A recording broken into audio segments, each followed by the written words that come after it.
Hey, it's Dan Fletcher here with episode number 11 of Let's Learn Ruby on Codecademy. So in the last episode, the lesson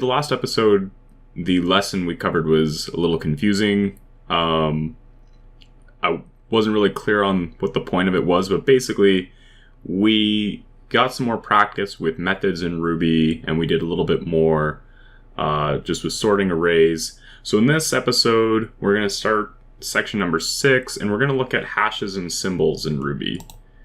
So let's begin.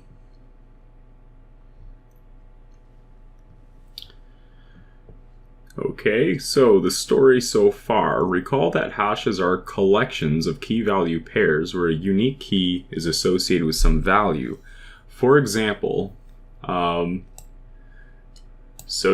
learned about this few episodes ago. We touched on how to create objects, very similar to the way you create objects in JavaScript, only the notation is this equal, sort of like double arrow syntax instead of using a colon for your key value pairs. Other than that, pretty much the same as how you make objects in JavaScript.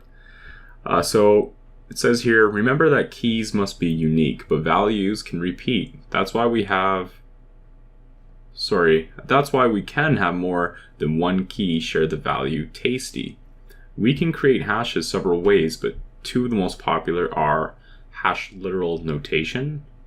So we have this notation, and then the hash constructor notation, which is where you call hash.new. And if you remember, when you call hash.new, you basically just get an empty object, which just looks like this. So the instructions here says create a hash called myHash using whichever method you prefer. And in fact, I'm pretty sure you can just do curly braces like that, and that'll create a hash. Did you create a variable called myHash? Oh, I called it myHas. My bad. And maybe I do have to call hash.new.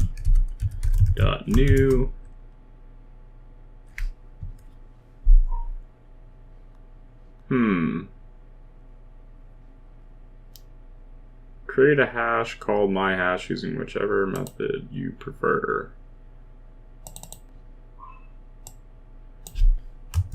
I'm not really sure why this wouldn't work. Having trouble? Keep trying, or get code? Well, let's just say get code, see what this does.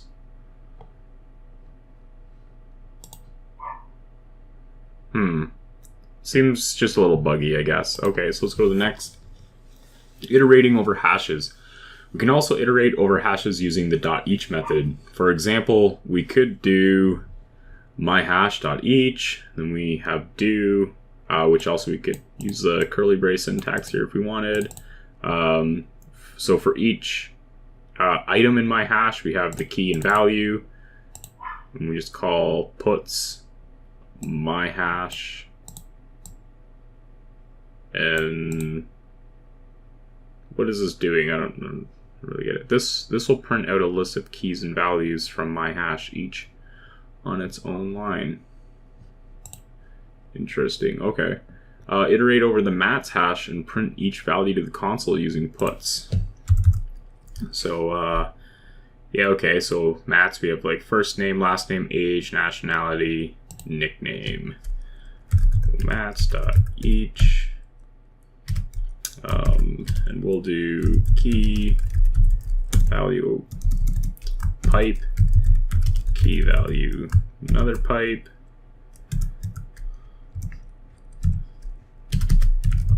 so puts mats.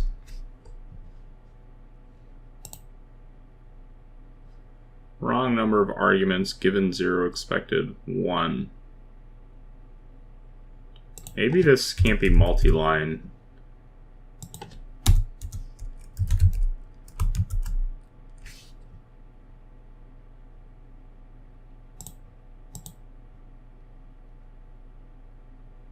Okay, yeah, like I feel maybe this is just a syntax error in the code example, because I was really confused about why that would work. So yeah, what do they want me to print? Iterate over the mats hash and print each value to the console using put. So I want mats at the key, and that should give me the value. So for each key, I honestly probably don't even need this, or I could just do value, which runs. Okay. That's just gotta be a syntax error in the example. Okay, so nil, formal introduction. What happens if you try to access a key that doesn't exist, though? In many languages, you'll get an error of some kind. Not so in Ruby. You'll instead get the special value nil. Along with false, nil is one of 2 non-true values in Ruby. Every other object is regarded as truthy, meaning that if you were to type if2 or if bacon, the code in the if statement would be ran. It's important to realize that false and nil are not the same thing. False means not true, while nil is Ruby's way of saying nothing at all. So I'm guessing nil is the same as null, maybe. Go ahead and try to access a key in creatures that doesn't exist. Okay, so puts creatures, and we'll say 0, 1, 2. We'll say 7.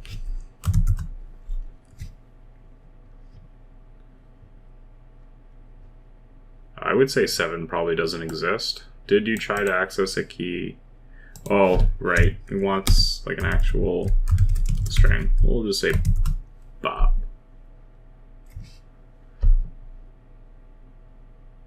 That definitely seems like a key that doesn't exist. Did you try to access a key in the creature's hash that doesn't exist? Maybe it just doesn't want me to do this puts. Okay, there we go.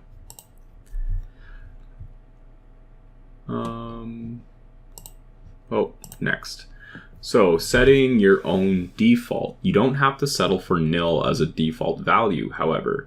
If you create your hash using the hash.new syntax, you can specify a default like so. I think we already went over this too in a previous lesson, if I'm remembering right. Now, if you try to access a non-existent key in my hash, you'll get Trady Blix as a result. You can always read more hashy goodness in the official Ruby documentation. In the meantime, create a hash called no-nil-hash and give it any default value other than nil. Okay, so hash equals hash.new, and we'll say null. Oh, right, call it no-nil-hash. No-nil-hash. Cool. A key of a different color. We can certainly use strings as Ruby hash keys. As we've seen, there's always more than one way to do something in Ruby. However, the Rubyist approach would be to use symbols. Check out the code in the editor. Those funny looking variables that start with colons are symbols. Click next to the next section for a symbol rundown. Okay. So what's a symbol? You can think of a Ruby symbol as a sort of name. It's important to remember that symbols aren't strings. So they have string equal colon string is false. Above and beyond the different syntax, there's a key behavior of symbols that makes them different from strings. While there can be multiple different strings that all have the same value, there's only one copy of any particular symbol at any given time. Okay. So the .object_id method gets the ID of an object. It's how Ruby knows whether two objects are the exact same object. Run the code in the editor to see that the two strings are actually different objects, whereas the colon symbol is the same object listed twice. So they're getting the ID off of a string literal, and then they have another string literal that is the same as the first, and they're getting the ID off that. And so I'm guessing these IDs will be different. And then here we have colon symbol, and these IDs are probably going to be the same. And so you can see we have a slightly different ID here for these two string objects, but for these symbols, the IDs are exactly the same. Symbol syntax. Symbols always start with a colon. They must be valid Ruby variable names. So the first character after the colon has to be a letter or underscore. After that, any combination of letters, numbers, and underscores is allowed. Make sure you don't put any spaces in your symbol name. If you do, Ruby will get confused. So don't do this, but you can do this. Alright, time to create your first symbol. Create a regular old variable called myFirstSymbol and set it equal to any valid symbol you like. My first symbol. And hey, this is a symbol. And run it. And we're green. So what are symbols used for? Symbols pop up in a lot of places in Ruby, but they're primarily used either as hash keys or for referencing method names. We'll see how symbols can reference methods in a later lesson. Okay, they're immutable. Symbols make good hash keys for a few reasons. They're immutable, meaning they can't be changed once they're created. Only one copy of any symbol exists at any given time, so they save memory. Symbol as keys are faster than strings as keys because of the above two reasons. Add at least 2 more keys to the symbol hash, replacing the underscore blanks. Okay, we'll do 2. Whoops. Oh, I cannot type today. 3. And run. Awesome. So, converting between symbols and strings. Converting between strings and symbols is a snap. So, we have Sasquatch dot to S, which creates a string called Sasquatch. We can do Sasquatch the string to sim, and you get Sasquatch the symbol. The dot to s and dot to sim methods are what you're looking for. We have an array of strings we'd like to later use as hash keys, but we'd rather they be symbols. Create a new variable, symbols, and store an empty array in it. Okay. Symbols equals an empty array. Use .each to iterate over the strings array. Strings.each. For each, let me do this syntax again. Why does it keep doing that? It's so ugly. Okay, strings.each. Man, I'm really clumsy in this editor. So for each s in strings, so I'll go s dot to sim to convert the s to a symbol, and use dot push to add that new symbol to symbols. Okay, so symbols dot push the string to symbol, and then print the symbols array. Print symbols. Run. How did we do? We did. Apparently it passed, but we're getting a warning. Warning, found equal in conditional should be equal. That's probably a Codecademy thing. I don't know what that is. Let's just move on. So many paths to the same summit. Remember, there are always many ways of accomplishing something in Ruby. Converting things to symbols is no different. Besides using dot .toSim, you can also use .intern. This will internalize the string into a symbol and works just like .toSim.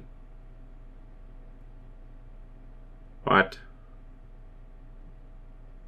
When you're looking at someone else's code, you might see .toSim or .intern or both when converting things to symbols.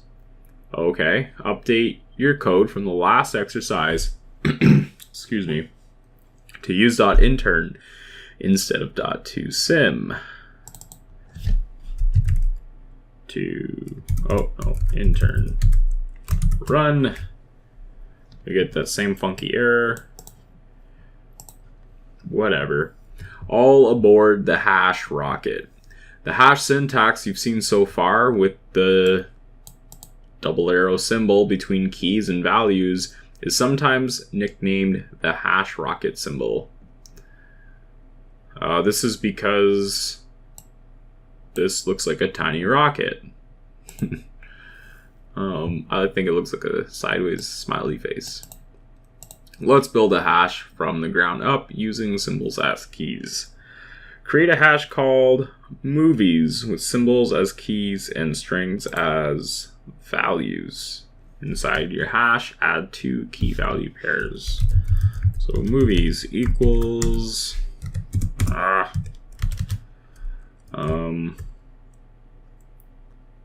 the key should be the names of the movies.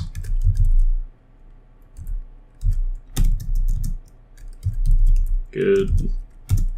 I don't understand Ruby convention. Do I capitalize this?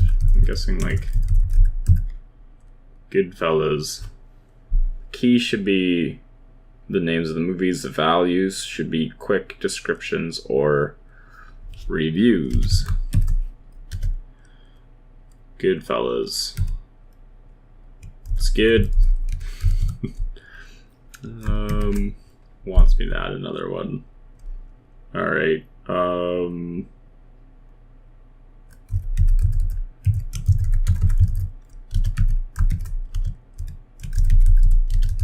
Also good. Fantastic reviews. Okay. And run. Bam. The hash rocket has landed. However, the hash syntax changed in Ruby 1.9 just when you were getting comfortable. The good news is that the changed syntax is easier to type than the old hash rocket syntax. Hash rocket sounds dirty too for some reason. And if you're used to JavaScript objects or Python dictionaries, it will look very similar. Cool, so you can basically create hashes in Ruby exactly the same way as you create objects in JavaScript. The 2 changes are, you put the colon at the end of the symbol, not at the beginning. Oh, right, okay. You don't need the hash rocket anymore. So there's a slight difference to this because there is no concept of symbols in JavaScript. And yeah, like let me just copy and paste this here. In JavaScript, the colon is not required to be right up against it, where I'm assuming in Ruby, like this isn't a symbol if I do this. So not quite exactly the same. So it's important to note that even though these keys have colons at the end instead of the beginning, they're still symbols. From now on, we'll use the 1.9 hash syntax when giving examples or providing default code. You'll want to be familiar with the hash rocket style when reading other people's code, which might be older. Update your hash from the previous exercise to use the 1.9 hash syntax instead of the older hash rocket syntax. And if I had Vim in this editor, it would be a lot easier. And if I wasn't so uncomfortable on Windows these days, it'd be easier too, I guess. Next, dare to compare. We mentioned that hash lookup is faster with symbol keys than with string keys. Here we'll prove it. The code in the editor uses some new syntax, so don't worry about understanding all of it just yet.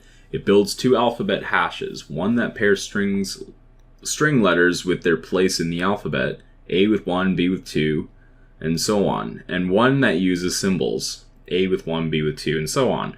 We'll look up the letter R 100,000 times to see which process runs faster. It's good to keep in mind that the numbers you'll see are only fractions of a second apart. And we did the hash lookup 100,000 times each. It's not much of a performance increase to use symbols in this case, but it's definitely there. The numbers don't lie. Click Run to see for yourself. Okay, so we're also seeing a new syntax here too. Require benchmarks. I'm guessing benchmark is probably a library with some functions that we're pulling in. So string A to Z equals hash. This is just a range. So that's pretty cool that you can actually, what do we have going on here? A to Z dot 2A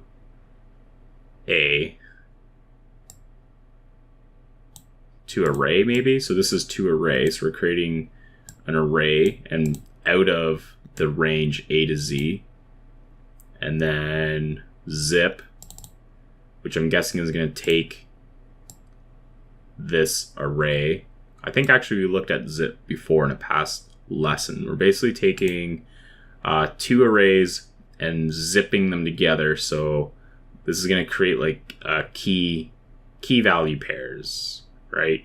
And the keys are going to be A to Z as strings, and the values are going to be the numbers 1 to 26. And then the symbol AZ is the exact same thing, only our keys are going to be symbols instead of strings. So string time. So we have this real-time method from the benchmark library. And it looks like Ruby just sort of automatically created this from calling require on benchmark, because we didn't actually like define this variable or whatever. So real time must be a loop of some sort, I guess, maybe. Dot real time 100,000 times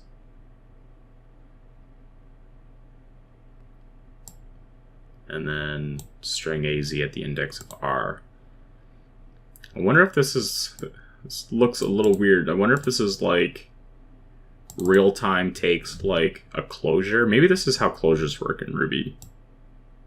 But maybe this isn't a loop. We're like passing a code block into a function. I don't know. But yeah, I guess this is the benchmark for the string time. This is the benchmark for the symbol time. And then we're just going to print out the different times in seconds. And so you can see a very, very slight difference. The string time definitely takes a little longer than the symbol time. Becoming more selective. We know how to grab a specific value from a hash by specifying the associated key.